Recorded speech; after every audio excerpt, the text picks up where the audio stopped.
Ibn Abbas റളിയല്ലാഹു ഹജ്ജ് class എടുത്തപ്പോൾ ഹജ്ജ് class എടുക്കുമ്പോൾ അയാൾ ചോദിച്ചു തമത്തുവിനെ കുറിച്ച്.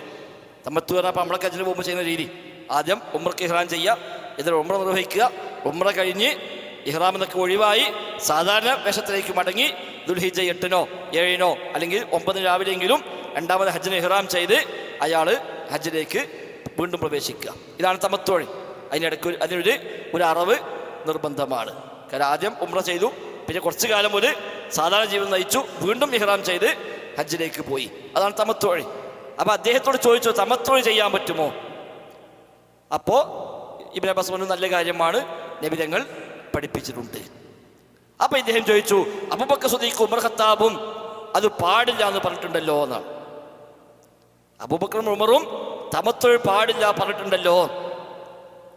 അല്ല സോറി, പിന്നെ നിങ്ങളെ വാപ്പ ഉമർ അബ്ദുല്ലാഹിബിൻ ഉമറാണ്, നിങ്ങളുടെ വാപ്പ ഉമർ ഇത് പാടില്ല എന്ന് പറഞ്ഞിട്ടുണ്ടല്ലോ.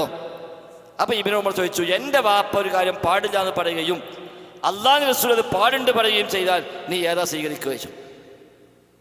അള്ളാഹു റസൂൽ പറഞ്ഞ് സ്വീകരിക്കുന്നതാണ്. എന്നാ പോടുന്നത് പറഞ്ഞു. ഫഖും അന്നീനാണ്, എഴുന്നേറ്റ് പോകുന്നു. കാരണം പിന്നെന്തിനാ പറഞ്ഞത് മറ്റേ ചോദിക്കണേ, നബി പറഞ്ഞു ഞാൻ പറയുമ്പോൾ പിന്നെ നിങ്ങളെ വാപ്പ അങ്ങനെ പറഞ്ഞു എന്തിനു പറയണം? ആ പറച്ചിൽ തന്നെ ഉണ്ടാകാൻ പാടില്ല. ഇബ്നു അബ്ബാസിന് സമാനമായ വിഷയമുണ്ട്, ഇതേ മസ്അല തമത്തു വിഷയത്തിൽ തന്നെ ഇബ്നു അബ്ബാസ് ഇതേ മസ്അല പറഞ്ഞപ്പോൾ ചോദിച്ചു അബൂബക്കറും ഉമറും ഇങ്ങനെ പറഞ്ഞിട്ടുണ്ടല്ലോ എന്ന് ചോദിച്ചിട്ടുണ്ട്.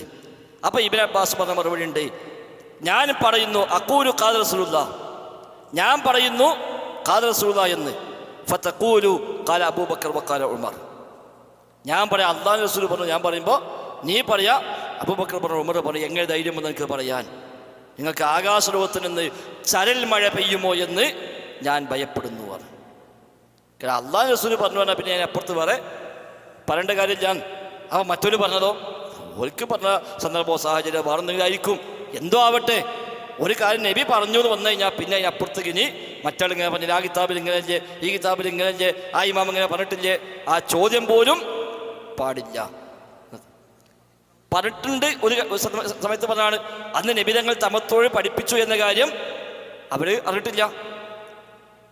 നബി തങ്ങൾ തമത്തോഴി എന്ന രീതി പഠിപ്പിച്ചിട്ടുണ്ട് എന്ന കാര്യം അറിയുന്നതിന് മുമ്പായിരിക്കാം ഒരു പറഞ്ഞത് എന്നാണ് അതിന് ന്യായം പറയുന്നത്.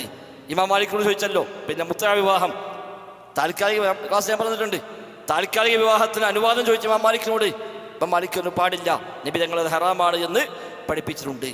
അപ്പോൾ ചോദിച്ചു പിന്നെ പറ്റുമെന്ന് ഇബ്നു അബ്ബാസിന് അഭിപ്രായമുണ്ടല്ലോ. അപ്പോൾ ഇമാം മാലിക് പറഞ്ഞു ഇബ്നു അബ്ബാസിനെക്കാളും വലുത് അല്ലാഹു റസൂലാകുന്നു. ഇബ്നു അബ്ബാസിനെക്കാളും വലുത് അല്ലാഹു റസൂലാണ്. പിന്നെ പറയാനില്ലൊന്നും, അതിമെല്ലാം അവസാനിച്ചു.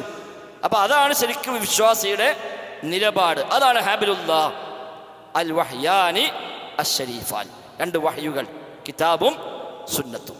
അതാണ് ഹാബിലുല്ലാഹ്. അത് നിങ്ങൾ മുറുകെ പിടിക്കുക. വഅൻ തഅ്തസിമു ബിഹബിലില്ലാഹി ജമീഅ, നിങ്ങളെല്ലാവരും അള്ളാഹുവിൻ്റെ പാശം, അവൻ്റെ മാർഗം, അവൻ പഠിപ്പിച്ച പ്രമാണങ്ങൾ അതിനെ മുറുകെ പിടിക്കുക എന്നത് അള്ളാഹ്ക്ക് വലിയ ഇഷ്ടമുള്ള കാര്യമാണ്.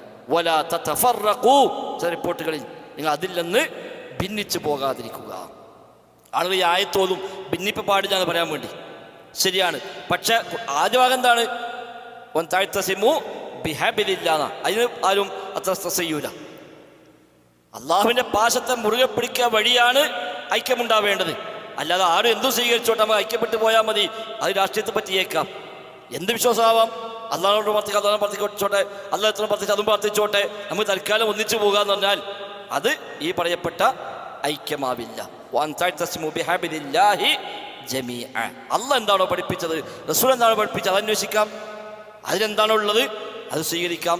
അതിലാണ് ഇഅ്തിസാം, അതാണ് ഐക്യത്തിൻ്റെ മാർഗം.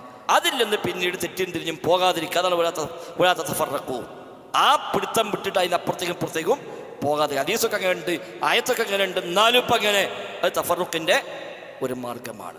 നേരെ മറിച്ച് അള്ളാഹ് പറഞ്ഞു റസൂൽ പറഞ്ഞു പറഞ്ഞാൽ പിന്നെ സമിഅ്നാ വ അത്വഅ്നാ, അപ്പോഴാണ് അവിടെ ഏകത്വം, ഐക്യമുണ്ടാവുക. അപ്പോൾ റബ്ബിന് ഇഷ്ടപ്പെട്ട കാര്യമാണ് അവൻ്റെ പാശം മുറുകെ പിടിക്കുക, ഭിന്നിക്കാതിരിക്കുക എന്നത്.